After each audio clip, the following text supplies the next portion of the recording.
The Aquaman star posted a couple of pictures with a comment, "I never do selfies." Amber, who is on her way to reaching 4 million followers on the photo and video sharing app, garnered over 30,000 likes on her post. She elected to leave her comments blank in order to prevent trolls from harassing her. Since the couple's divorce, the actress has been embroiled in a court struggle with her ex-husband, Johnny Depp. Amber Heard is not interested in taking selfies. It would be fair to say that Amber Heard has a tumultuous 2020. The actor's highly publicized divorce with Johnny Depp became somewhat of a global phenomenon, and the fallout from the event was such that her recurring role of Mira in DC's Aquaman 2 is now in question. However, the 34-year-old is a picture of calm as she sits down to talk to us about the now on her part in the latest adaptation of Stephen King's 1978 pandemic thriller The Stand. The miniseries developed by Josh Boone follows the remnant of survivors in a post-apocalyptic world wrecked by a pandemic, who are locked in a struggle between good and evil, either siding with Mother Abigail, Whoopi Goldberg, or Randall Flagg, the Dark Man. Though populated by a plethora of interlinking storylines, King's novel has been feted for its immense attention towards charting the complex arcs of every fictional character in the saga, such as Amber Heard's Nadine Cross, a schoolteacher during the time of the flu outbreak in the novel. Nadine's fascinating journey follows her mission to meet a man who frequents her dreams, often in a sexually charged manner, who is later revealed to be a terrifying Randall Flagg himself. Along the way, she meets a 12-year-old boy named Joe and a musician Larry, who complicate her visions and ultimate destination further. Speaking on a Zoom call in a group interview, Heard says that the premiere of a show like this, bang in the middle of the COVID-19 outbreak, makes for rather interesting timing. You know, on set, we used to joke around saying, "Hey, it's day 4 of the pandemic," and now, wow, our story is very different from what's going on now, of course, but you don't understand the similarities. It is based on a global pandemic that wipes out most of the population of Earth and leaves with it the best and the most of humanity, and exemplifies them. And in an ultimate battle for the best survival of our species, the show details how we don't just survive, but how we thrive and come together to do so, she explains. Answering a question on Nadine being a seducer in The Stand, Heard says, "Thank you to the King and the genius for creating characters with real backstories that are complex and making them interesting and nuanced. During the course of the show, I've tried to do Nadine justice and bring out her humanity. A seducer can also be vulnerable, right? The seduction and vulnerability are not mutually exclusive. I don't feel as a woman I have to apologize for one in order to justify the other, or vice versa. I think Nadine is no more of a seducer than he is a survivor. She's using the tools that she has to survive in a world that's treated her a certain way." The actor is currently also in preparation for her most popular role, that of Queen Mira from the Aquaman franchise. How does she move on from a dark fantasy series to a superhero film?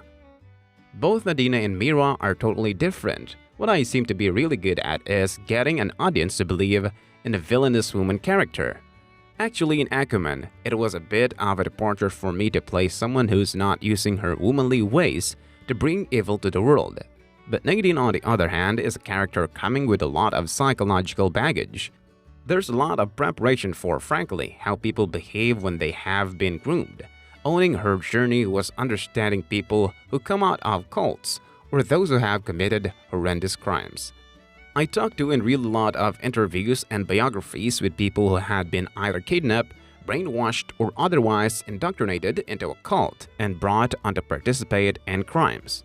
Some of Heard's most important scenes, ones that influenced the outcome of the series, are with Alexander Skarsgård, who plays the main villain in The Stand. Playing the literal devil, Heard says, come naturally for the Swedish actor. Once you see Alex and the character, you'll be convinced that no one else could play this role. What this character is meant to do is served as a surrogate for the devil within us, the one that acts on the lower impulses, the one who acts out not of charity but out of selfishness. It's supposed to be a character we all can relate to, or at least identify within ourselves. The whole book is a battle between the worst parts of ourselves and the best. She goes on, Alex, because he is so incredible, charming and easygoing about that charm. It doesn't feel put on at all. It's natural for us, the characters on the show, to want to follow him or listen to him or to like him. He has a way about carrying himself, speaking, and interacting that makes it easy, so easy. That's why he makes the best devil ever. Heard, who initially shot to fame in 2008 with films like Pineapple Express and Never Back Down, also adds that Nadine has been one of her most complex roles till date, and that the character's journey is a heartbreaking one. One of the key themes on the show is that beyond redemption, everyone has a choice to make always. With Nadine, a part of the real tragedy is that her choices are so much more difficult. She has been raised from an early age to follow a certain path, and she has executed that mission. An important point in the arcs of our character is really where they are met with temptation. That's what makes Nadine's path heartbreaking, which is that she ultimately does have the choice, and it's whether she will take it or not that would justify whether or not she's redeemed. So, like her on-screen avatar, does Heard believe in visions or magic at times?